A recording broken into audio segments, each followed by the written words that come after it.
And did you have a hand in writing the script with collaborating with the scriptwriter? Anyway, yung with regards to the true characters, no? Yeah, inspired by. It's inspired. It's fiction. Everyone. But as I said kanina, we do research, no? Hindi lang ito ang una kong projects sa PNP.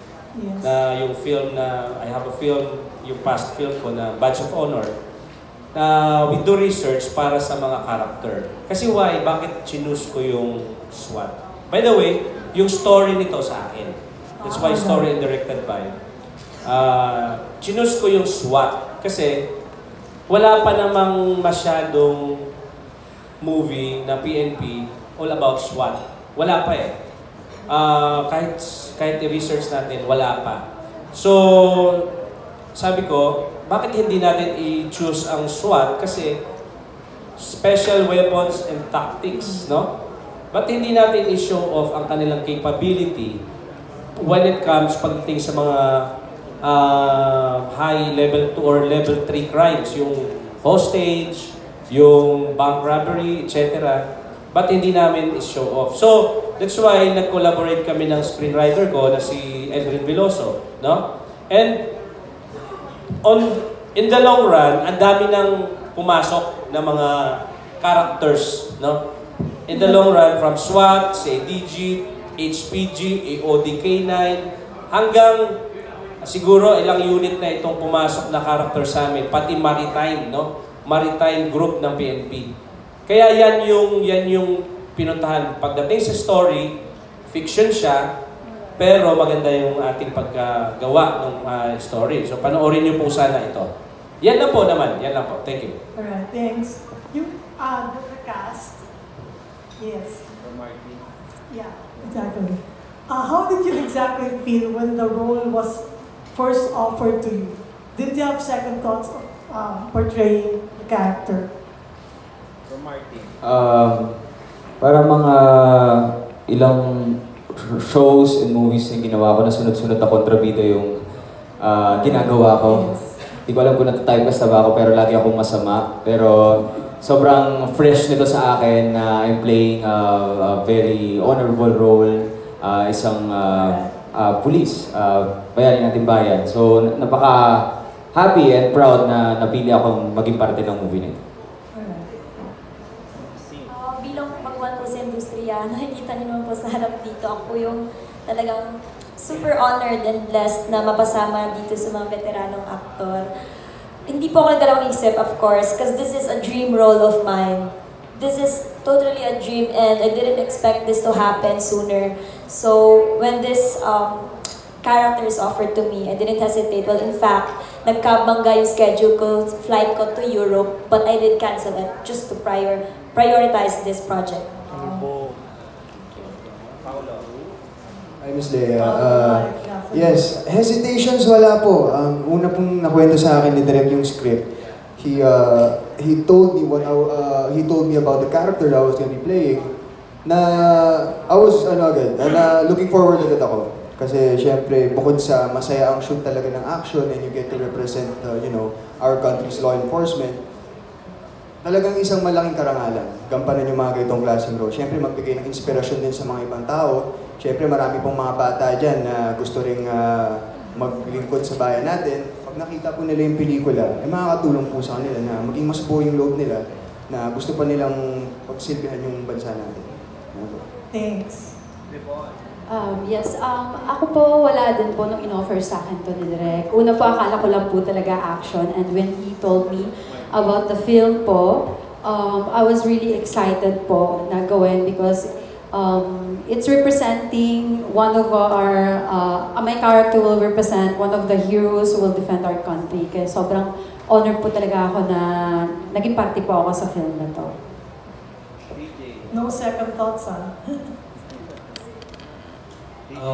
Ako po, wala po akong hesitation kasi sabi nga ni Direk, sinabi ko sa kanya first time ko po nagaganap ng ganito. So, yung excitement ko na makatrabaho lahat sila at syempre magampanan yung bilang isang fireman, sobrang karangalan po sa akin yun kasi hindi po sanay yung mga tao na nakikita ko na ganito. So, gusto ko pagbutihan to hindi lang para sa akin, kundi para i-represent yung mga fireman natin na talagang napakaganda ng role nila sa ating bayan. Thanks. Can we hear from the cast at the back? Briefly, what's your role and then did you have second thoughts about playing it? Thank you.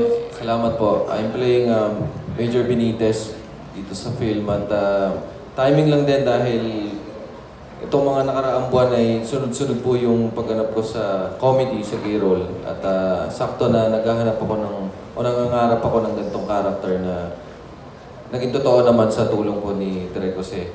At syempre, papasalamat ako sa aming producer, si Manang Chawit at si Miss Steph para dito at napili kami para gumanap po. At syempre sa ating mga kapulisan sa PNP, maraming salamat po sa pagbigay nyo ng paintulot na magamit po namin yung napakagandang at sagradong uniforme nyo po. Maraming salamat. Lance. Hello po, ako po si Lance Osido at ako po si Corporal Trinidad. Isa po akong SWAT. At nung in-offer po sa akin ni Derek na magiging SWAT po ako dito, siyempre sobrang na-excite po ako at masaya kasi tulad po na sinabi kanina, ngayon ko po ang nanay ko po isa din polis. At lumaki po ako sa household na puro polis. Tita ko po, mga tito ko po, mga polis din. So nung bata po ako, siyempre pinangarap ko din po maging polis. Pero nung naging actor na po ako, mas pinangarap ko pong gumanap bilang isang polis. Dati ka sa Going Bulilit? Yes po, 2013 to 2015. Trivia. Yes po. Yes po. Thank you. Thank you po. Si Mark, yung question ni Tita Lea. So the role that I'll be portraying will be the younger brother of the syndicate leader, na si Bungo, which is the Bagwis syndicate, which the PNP is actively pursuing and investigating. So I'll be the one na parang ako gagawa sa mga, or susunod sa mga utos ng kuya ko. And I'm the one that does the business, the bank heists, and all the other dirty work. Who's your kuya? Jeffrey Santos. Jeffrey Santos, playing the lead villain. And about second thoughts, not really. I mean, it's a role, and as long as kaya mo siyang gampanan ko, okay naman pala. Thank you. Sir Dindo, same question. Ako ho ang henchman ni Jeffrey Santos dito. At hopefully, panindigan ko yung pambansang kontrabida. Maraming salamat. And Bella, one of our new faces. Hello everyone. So I'll be playing the role of Jade. So I'll be a hacker. So I'm really honored to be part of this movie. So since with the second thoughts, I never had any second thoughts. I auditioned for this since November pa, and finally magagamit ko din yung knowledge ko about gun handling since I am a Philippine Navy reservist. So I'm a woman in uniform, so finally, even though I'm not wearing the uniform in the film, I have the perception of the good and the bad. So very honored, and I'm very excited to play this role. Thank you, Derek, and to the production, to the Sirs and Mams. Thank you. Bella, habang may tiyaga may nilaga. Kasi tagal niya naghintay sa audition. Yes. Ng resulta. Buti na lang po natanggap ako. Yeah. Si Cyrus na nagbabalik, lumabas ka na rin sa ibang mga pelikula before. Ayan, good afternoon po sa inyo lahat. Yung role ko po dito, akmang-akma sa buhay ko ngayon kasi nag-preach talaga ako. Yung role preacher. Yung role ko sa preacher, this is the first time na maging preacher talaga sa pelikula. So, preacher sa loob ng preso. Sa loob ng preso. Ayan. Nagpapasalamat ako kay Direk JR dahil nagtiwala siya sa akin. Ayun, sana, i-bless tayo ni Lord, may maayos yung pelikula.